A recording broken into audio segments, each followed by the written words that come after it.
तो जैसे जो हम मुरलियां लेकर आते हैं वो भी इस हफ्ते की चल रही है क्षमा के ऊपर। तो बाबा कह रहे हैं आज बाप दादा अपने चारों ओर के श्रेष्ठ स्वराज्य अधिकारी सोमानधारी बच्चों को देख रहे हैं। तो एक स्वराज्य, जैसे आप जानते हैं कि स्वराज्य से मतलब है कि इस पूरे शरीर पर, सारी कर्मेंद्रियों पर, मन बुद्धि संस्कार सहित एक आत्मा का एक छत्र राज्य है। ऐसा नहीं है कि शरीर हमें जिस तरफ ले जाए, कर्मेंद्रिया जिस तरफ ले जाए हम वो करें, ऐसा नहीं। और दूसरा सोमान है कि हम अपने आप को भी, जैसे हम हमेशा बात करते हैं कि योग अगर हमें पूरा लगाना है तो उसके लिए हमें अपने आप को भी ऊपर उठाना होगा। अगर हम सिर्फ ये सोचें कि हम तो चलो साधारण आत्मा है और शिव बाबा बहुत महान है और ये यज्ञ बहुत महान है और अपने को हम नीचा समझे, तो नहीं योग लगेगा। तो इसलिए सोमान था। बाप ने बच्चों को अपने से भी ऊंचा सम्मान दिया है। अब देखिए कि शिव बाबा किस नजरों से हमें देखते हैं। बाप ने बच्चों को अपने से भी ऊंचा सम्मान दिया है। हर एक बच्चे को पांव में गिरने से छुड़ाए सिर का ताज बना दिया। आपको पता है ब्रह्मा बाबा से जब कोई लोग मिलने आते थे तो बाबा किसी को भी पाँव नहीं पड़ने देते थे। हमारे यहाँ प्रथा नहीं है, अगर कोई पाँव पड़ता है किसी के तो वो गलत है। जो अलाउ करता है उसको भी गलत है और जो करता है वो भी गलत है। बाबा ने ये नहीं बोला। बल्कि एक बार एक सन्यासी आया था तो बाबा ने तो उसको अपने साथ कुर्सी पे बिठाया था, जो बाबा का तखत होता है। तो स्वयं को सदा ही प्यारे बच्चों का सेवाधारी कहलाया कि भगवान जो है वो परफेक्ट इसलिए है कि जब वो सेवा करने आता है तो उससे बड़ा सेवाधारी कोई नहीं है। जब वो रिश्ते निभाता है, जैसे बाप टीचर सतगुरु के प्राइमरीली, उसमें भी उससे बड़ा कोई नहीं है। तो सेवाधारी भी सबसे बड़ा है। इतनी बड़ी अथॉरिटी का सम्मान बच्चों को दिया। तो ये हमें सारा हमें याद रहे कि क्या हमें सम्मान प्राप्त है। तो हर एक अपने को इतना सम्मानधारी समझते हैं। हमें अंदर से लगता है कि बाबा ने जो हमें दिया है हमारा मन उसको एक्सेप्ट करता है, हमें इस चीज की खुशी होती है। सम्मानधारी का विशेष लक्षण क्या होता है? जितना जो सम्मानधारी होगा उतना ही सर्व को सम्मान दे देगा। तो जब हमें सम्मान हमें पूरा प्राप्त हो गया, हमारा मन उससे भरपूर हुआ, शिव बाबा से जो हमें चाहिए था हमें मिला, फिर हमें किसी से और नहीं चाहिए, तो फिर हम दूसरे को भी सम्मान देंगे। जितना सोमानधारी उतना ही निर्वाण सर्व का स्नेही होगा। सोमानधारी की निशानी है बाप का प्यारा, साथ में सर्व का प्यारा। ऐसा नहीं है कि सिर्फ जी हमें तो बाबा से बहुत प्यार है और बाकी लोग तो हमें समझते नहीं है ना, इसीलिए जो है हमारी उनसे बनती नहीं है। देखो फला व्यक्ति कितना गलत करता है, हमारी किस्मत खराब है कि हम इनके साथ बैठ गए जी। तो ऐसा नहीं है। जो सोमानधारी होगा, जब उसको बाहर जरूरत ही नहीं सोमान किसी और के मान देने की ना देने की, तो वो तो वैसे ही खुश रहेगा। हद का प्यारा नहीं, बेहद का प्यारा। जैसे बाप सर्व के प्यारे हैं, चाहे एक मास का बच्चा है चाहे आधी रतन भी है, लेकिन हर एक मानता है मैं बाबा का बाबा मेरा। बाबा ये जो दुनिया स्थापन कर रहे हैं ये स्नेह से स्थापन कर रहे हैं, हमें ये समझ आना चाहिए। अगर हमें बाबा का स्नेह हमें फील नहीं होता है, हमारा मन उसको एक्सेप्ट नहीं करता है, इसका मतलब वो हमने ज्ञान समझा नहीं है पूरा। तो क्योंकि ये बाबा ये जो पूरा प्यार पुचकार करके ही हमें वहां तक पूरा ले जा रहे हैं। ये निशानी है सर्व के प्यारेपन की, श्रेष्ठ सम्मान की, क्योंकि ऐसे बच्चे फॉलो फादर करने वाले हैं।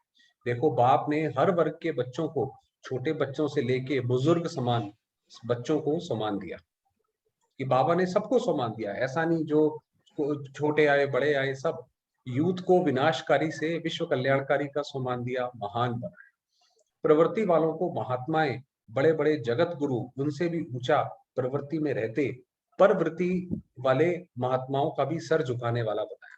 कहने का मतलब है कि आप देखिए बाबा की वाणी में जब भी कभी आती है तो बाबा किसी के लिए भी ये नहीं बोलते कि नहीं बच्चे तुम कुछ नहीं कर सकते, ऐसा कभी नहीं बोलते बाबा।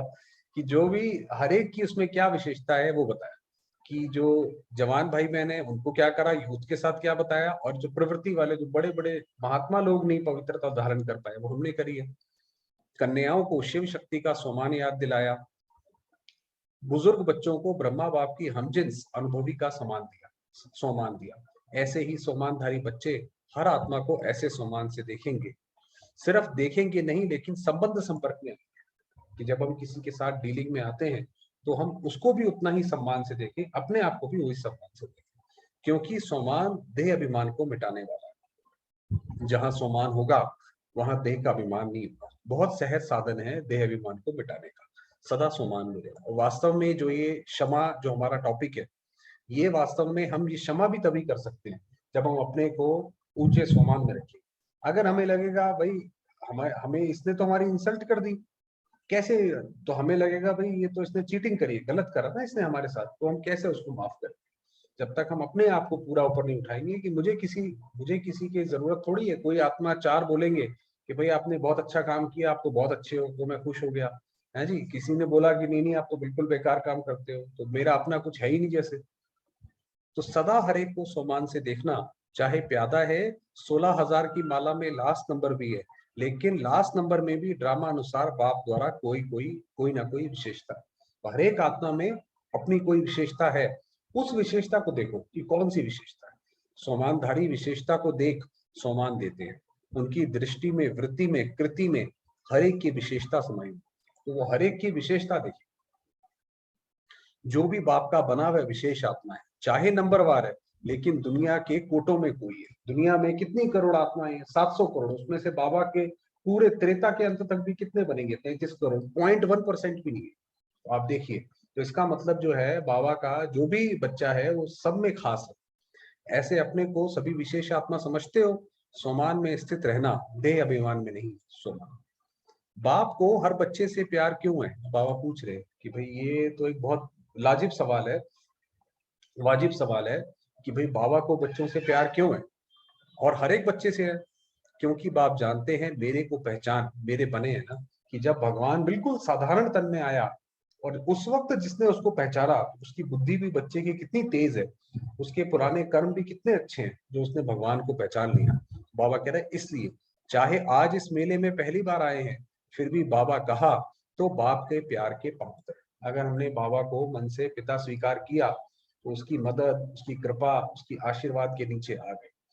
बाप दादा को चारों ओर के सर्व बच्चे सर्व से प्यार, ऐसे ही फॉलो फादर, कोई भी अप्रिय नहीं, सर्व प्रिय है। बाबा खुद अपना एग्जाम्पल बताते हैं कि बाबा कैसे सबको प्यार करते हैं।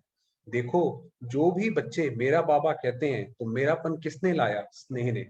तो जो भी यहाँ बैठे हैं वह समझते हो कि स्नेह ने बाप का बना लिया। बाप का स्नेह चुंबक है, स्नेह के चुंबक से बाप के बन। तो वास्तव में हम बाबा के बनते ही उतने हैं, हम पुरुषार्थ कर ही उतना पाते हैं जितना जितना हमें बाबा का स्नेह प्राप्त होता है। स्नेह नहीं प्राप्त होता है तो लगता है ये तो भाई ऊपर ऊपर का ज्ञान है ना जी। ये तो ऐसा लगता है भाई ठीक है, ये तो बात सुनने में अच्छी है, मगर करी कैसे जाए वो तो बड़ा सवाल है। तो वो जब स्नेह प्राप्त होता है बाबा का, तब वो होता है दिल का स्नेह। कहने मात्र स्नेह नहीं, दिल का स्नेह इस ब्राह्मण जीवन का फाउंडेशन है। मिलने क्यों आते हो? स्नेह ले आया है ना। तो जो भी सभी बैठे हैं, आए हैं, क्यों आए हो? स्नेह ने खींचा है। स्नेह भी कितना है? 100% है या कम है? अभी हम अपने अंदर देखें कि जो शुरुआत में जब ब्रह्मा बाबा के तन में आए शिव बाबा, तो जितने भी बच्चे बाबा के बने वो सारे बच्चे बहुत अच्छी अच्छी फैमिली से थे। ऐसा नहीं था कि कोई भी गरीब गरीब, तो बहुत कम थे उस वक्त, तो बहुत धनाढ्य परिवार से थे सारे। और किसी को कोई ऐसे घर में कोई प्रॉब्लम नहीं थी कि किसी के घर में कुछ हो या कोई परेशान करता हो, ऐसा कुछ नहीं था। तो तब बाबा के बने, क्यों बने? क्योंकि उनसे भी ज्यादा स्नेह जो है उनको बाबा से मिला, तो बाबा के स्नेह ने खींचा, इसीलिए उनका योग भी बहुत अच्छा रहता था। तो हमारा भी, अगर हम भी आगे बढ़ना चाहते हैं, बाबा के साथ अगर जाना चाहते हैं, तो स्नेह पे ध्यान दें कि बाबा स्नेह कैसे करते हैं। क्या मतलब है कि गॉड इज ट्रुथ, जो भी वो बोलता है वो बिल्कुल सत्य है। जो समझते हैं स्नेह में हम 100% है, मैं हाथ उठाओ। स्नेह में 100%, थोड़ा भी कम नहीं। अच्छा, तो इतना ही स्नेह आपस में ब्राह्मणों में है। अब बाबा कह रहे भाई बाबा के साथ स्नेह का मतलब है जो बाबा को चीज पसंद है वो हमें भी पसंद है। जैसे बाबा को सारे बच्चे पसंद है, बाबा ने बोला ना, उसी तरीके से हमें भी बाबा के सारे बच्चे पसंद है। इसमें हाथ उठाएं, इसमें परसेंटेज है। अब सारे लोगों ने नहीं उठाया होगा तो बाबा कह रहा परसेंटेज है। जैसे बाप का सभी से स्नेह है, ऐसे ही बच्चों का भी सर्व से स्नेह, सर्व के स्नेही। दूसरे की कमजोरी को देखो नहीं। अगर कोई संस्कार के वशीभूत है तो फॉलो किसको करना है? वशीभूत वाले को। भाई मान लीजिए कोई है, सामने भाई है या बहन है, बहुत समय से ज्ञान में चलती है ना, और वो कुछ ऐसी उसकी आदतें हैं भाई की या बहन की कि हमें नहीं पसंद आती हैं। हमें लगता है ये ज्ञान में 20 साल से चल रहे हैं और यही चीज नहीं है, तो बाबा कहते हैं उसको सहयोग दो। ये नहीं कि उसको फॉलो करने लग जाओ, कि वो तो वशीभूत है। आप वशीभूत मंत्र देने वाले हो, वशीभूत से छुड़ाने वाला मंत्र छुड़ाने वाले हो ना, या देखने वाले हो कि दिखाई दे देता है? अगर कोई खराब चीज दिखाई भी देती है तो क्या करते हैं? देखते रहते हैं या किनारा कर लेते हैं? क्योंकि बाप दादा ने देखा, जो दिल के स्नेही हैं, बाप के दिल के स्नेही सर्व के स्नेही अवश्य हैं। ये बाबा ने जैसे बताया कि बाप जो है वो बीज है इस पेड़ का, ये जो सृष्टि रूपी वृक्ष है उसका बीज है, इसीलिए बीज रूप कहा जाता है उसको। तो अगर उससे हमारा स्नेह है तो ऐसा नहीं हो सकता कि पूरे वृक्ष से हमारा स्नेह ना हो। बाबा कह रहे हैं जिसका बाबा से है उसका सबसे होगा। ये बात और है, बाबा ने बोला है 95% तक आपका जो स्नेह दूसरी आत्माओं से होना चाहिए, 5% का नहीं भी होगा तो उसकी छुट्टी है। दिल का स्नेह बहुत सहज विधि है संपन्न और संपूर्ण बनने की। वही बताया कि सबसे आसान तरीका पुरुषार्थ करने का कि स्नेह में समाये रहो। चाहे कोई कितना भी ज्ञानी हो, लेकिन अगर दिल का स्नेह नहीं है तो ब्राह्मण जीवन में रमणीक जीवन नहीं हो, मतलब मजा नहीं आएगा। कि ऐसा नहीं है कि सवेरे उठे कुछ योग लगाएं, अमृत वेले उठें, बाबा से कुछ अनुभव करें, आज कोई नया अनुभव हो, कोई नई सेवा हो, वो नहीं होगा। चल रहे हैं जी, ठीक है, नेमीनाथ जिसको बोलते हैं, भाई कर लिया सारा काम, है ना, वो होगा। रूखी जीवन होगी, क्योंकि ज्ञान में स्नेह बिना अगर ज्ञान है तो ज्ञान में प्रश्न उठते हैं, क्यों क्या, अभी प्रश्न भी ज्यादा उठेंगे, अच्छा ये कैसे वो कैसे। लेकिन स्नेह ज्ञान सहित है तो स्नेही सदा स्नेह में लवलीन रहते हैं। वही बताया कि स्नेह भी है वो भी ज्ञान सहित हो तो फिर वो उसमें ही खोए रहेंगे। वो स्नेही को मेहनत नहीं करनी पड़ती याद करने की, सिर्फ ज्ञानी है स्नेह नहीं है तो मेहनत करनी पड़ती है। वह मेहनत का फल खाता है, वह मोहब्बत का फल खाता है। वही बताया कि ज्ञान में सबसे आसान चलने का तरीका है कि शिव बाबा को पूरा पहचानो और फिर उसके स्नेह में समाओ, फिर बाहर निकलने की जरूरत नहीं है। ज्ञान है बीज लेकिन पानी है स्नेह। अगर बीज को स्नेह का पानी नहीं मिलता तो फल नहीं निकलता। तो आज बाप दादा सर्व बच्चों के दिल का स्नेह चेक कर रहे थे, चाहे बाप से चाहे सर से।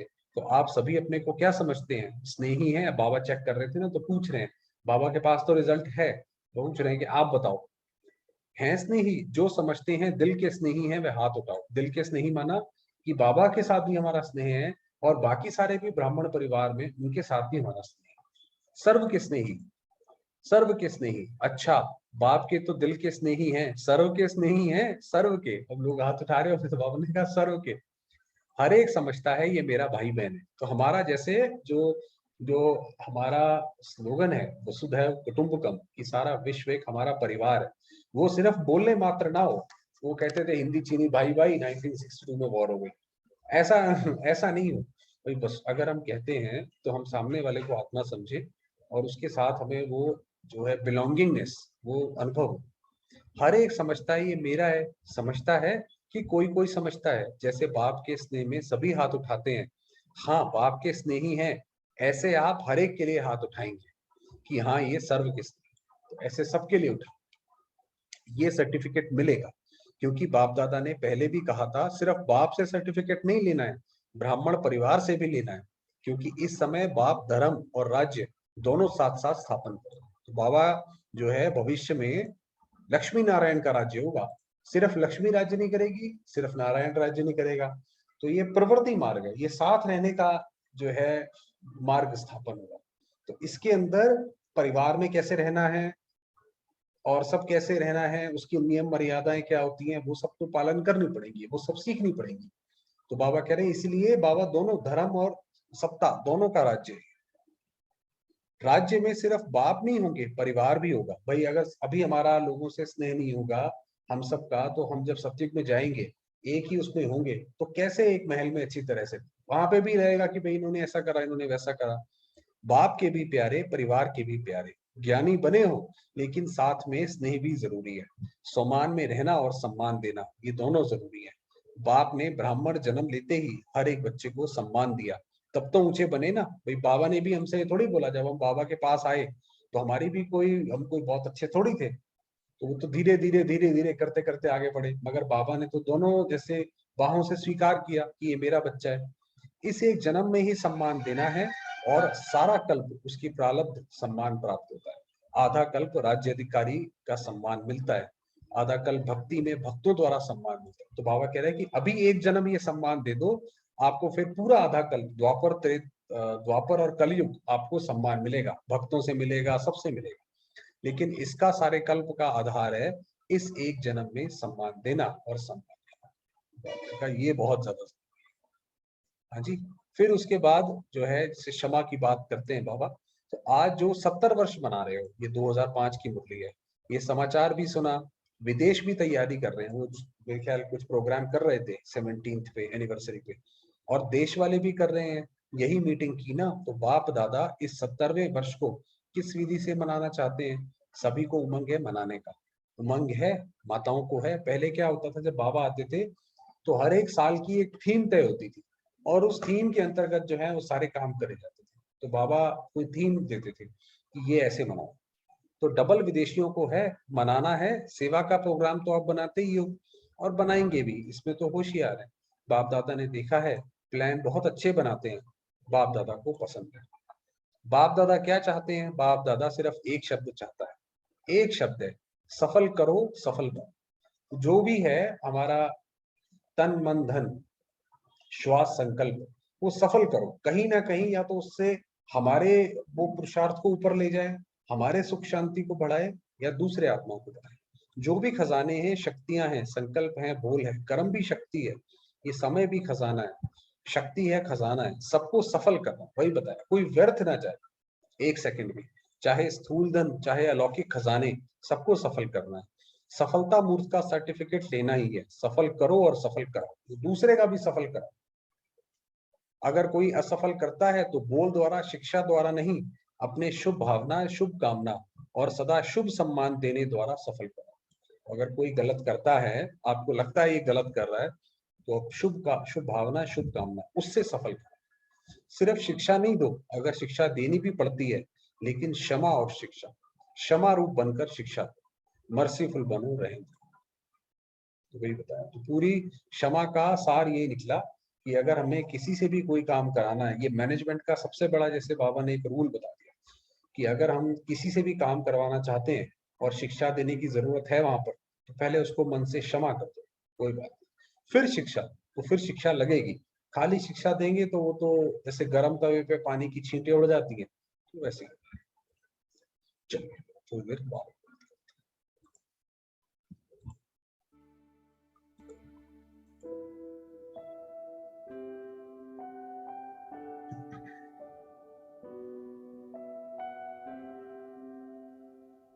चलेंगे।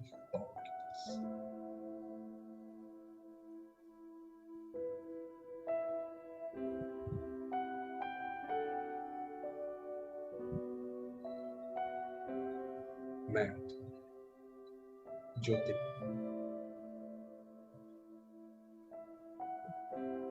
पॉइंट ऑफ लाइट,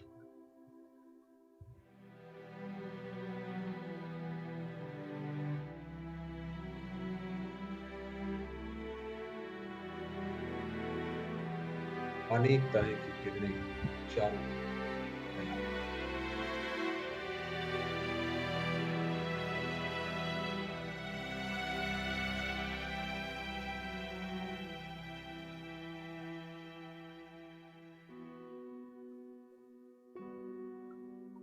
निराकार शुभ।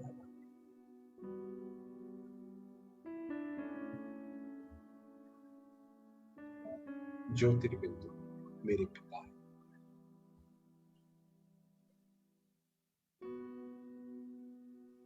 परम हितैषी,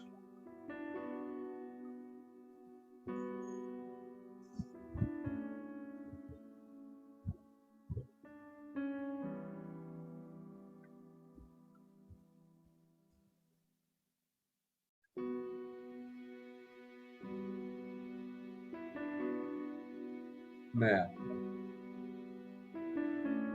ऐसे बाबा की संत,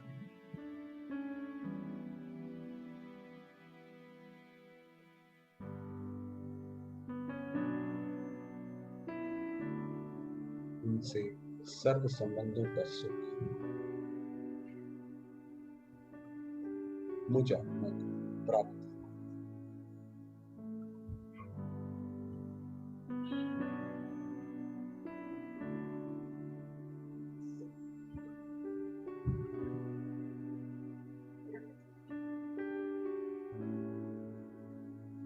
प्यारे बाबा का गीता ज्ञान पाने,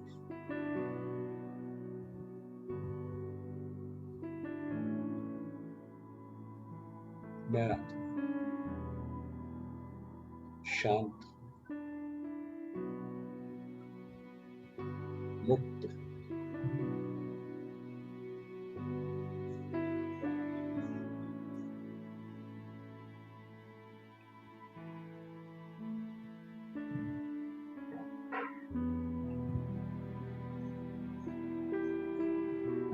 बाबा की अनेकानेक शक्ति, उनके आशीर्वाद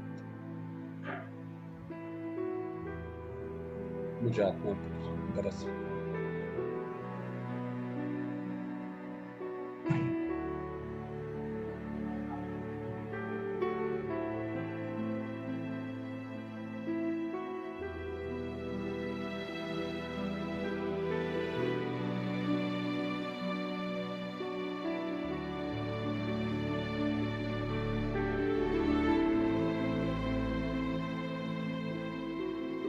ज्ञान अर्जित करने वाले मैं अर्जुन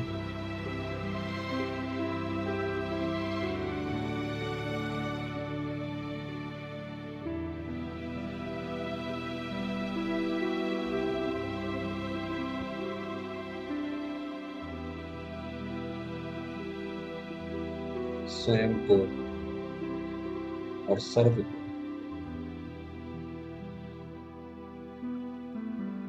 उनके विकर्मों के लिए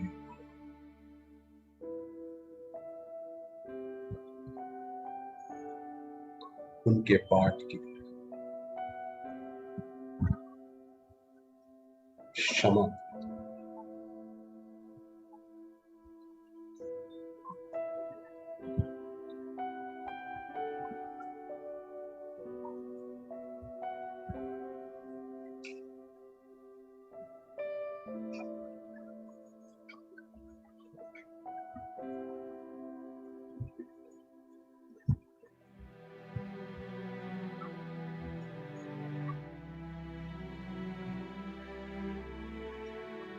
प्यारे बाबा शांति के सागर,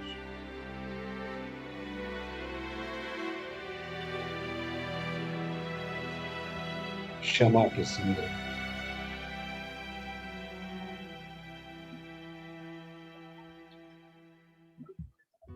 सर्वात्माओं के पिता,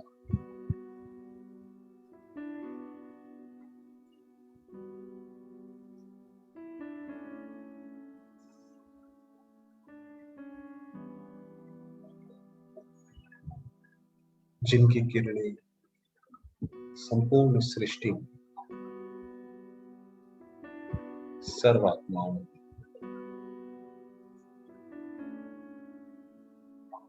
प्रकृति को शांत,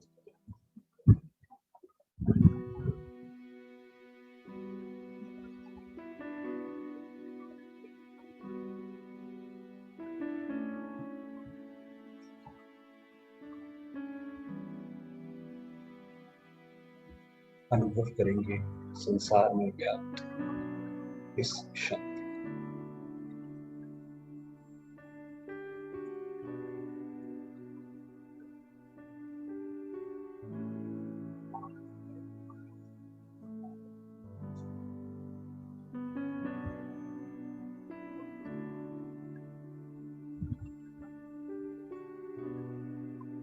ओम शांति।